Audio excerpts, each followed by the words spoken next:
নির্বাচনের আগে প্রতিশ্রুতির ফুলঝুরিতে বাঙালির ধারে কাছেও কেউ নেই। সবাই কেবল এটা করবেন ওটা করবেন, কিন্তু নাহিদ ইসলামের মতো বাংলাদেশকে নিয়ে কতজন ভেবেছেন? অন্যরা যেখানে শুধুই প্রতিশ্রুতি দেন, এনসিপির নাহিদ ইসলামরা সেখানে স্বপ্ন দেখাচ্ছেন একটা শক্তিশালী, আধুনিক, আত্মনির্ভর বাংলাদেশ করার। নাহিদ ইসলামের মতে সামরিক শক্তি ছাড়া কোনো দেশের বৈদেশিক নীতি কার্যকর হতে পারে না। আর তাই প্রথম থেকেই এনসিপি গুরুত্ব দিচ্ছে জাতীয় প্রতিরক্ষা কৌশলের ওপর।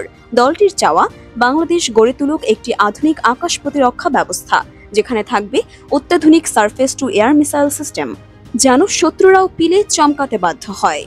আধুনিক সামরিক সরঞ্জামের পাশাপাশি ড্রোন এখন যুদ্ধক্ষেত্রে বড় অস্ত্র। তাই এনসিপির চাওয়া সেনাবাহিনীতে গঠন করা হোক একটি পূর্ণাঙ্গ ইউএভি ইউনিট। শুধু তাই নয়, বিদেশি আমদানি কমিয়ে থাকবে দেশের নিজস্ব প্রযুক্তিতে তৈরি ড্রোন। এছাড়াও সেনাবাহিনীর নিজস্ব গবেষণা, উন্নয়ন, উৎপাদন সবকিছুতেই এনসিপি বিনিয়োগ বাড়াতে চায়।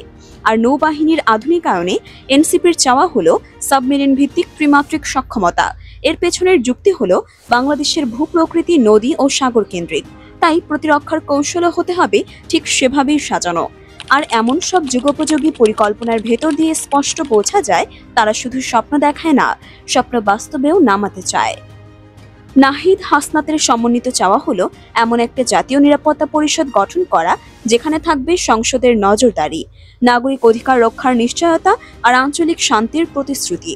অর্থাৎ জনগণকে সকল ক্ষমতার প্রকৃত উৎস করে তারপর জবাবদিহিতা নিশ্চিত করা।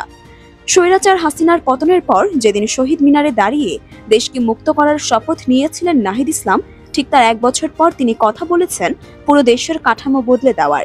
শুধু প্রতিরক্ষা নয়, শিক্ষা, স্বাস্থ্য, প্রশাসন, প্রযুক্তি সবকিছুতেই এনসিপির ভাবনা ছুঁয়ে গেছে নতুন প্রজন্মকে।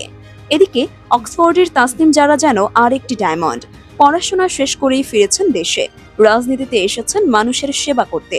তিনি বলেছেন, এমন এক স্বাস্থ্য ব্যবস্থা চাই যেখানে টাকার অভাবে কেউ চিকিৎসা থেকে বঞ্চিত না হয়। বিলাসবহুল জীবন ছেড়ে পাড়ি দিয়েছেন এই জনপদের মানুষের সেবা করতে। স্বাস্থ্য খাতের মতোই তার তেমনই ভাবনা শিক্ষা খাত নিয়েও। শুধু পড়ালেখা নয়, তারা চায় গবেষণা, প্রযুক্তি, উদ্ভাবনের বাংলাদেশ। উন্নত বিশ্বের সঙ্গে প্রযুক্তি বিনিময় করে দেশে তৈরি করবে দক্ষ মানব সম্পদ। তারা ভাবছে মহাকাশ গবেষণা, artificial intelligence, quantum technology, semiconductor, বায়োটেকনোলজির মতো আধুনিক সব বিষয়ে। এসব বিষয়ে গবেষণার জন্য তারা গড়ে তুলবে সর্বাধুনিক ল্যাব। এতক্ষণ শুধু উন্নয়ন ও নিরাপত্তার কথা হলো, এবার আসা যাক প্রশাসনের কথায়। অতীতে বারবার দেখা গেছে আমলাতন্ত্রকে দলীয়করণ করে শোষণের হাতিয়ার বানানো হয়েছে। এনসিপি বলছে এভাবে আর চলবে না।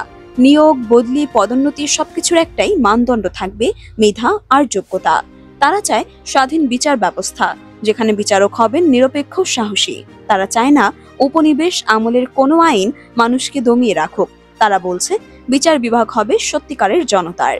এমনকি মামলার জট, দীর্ঘসূত্রতা কমাতেও এনসিপি কথা বলেছে। বাড়ানো হবে বিচারকের সংখ্যা, ডিজিটাল হবে মামলার নথিপত্র, ট্র্যাক করা যাবে অনলাইনে।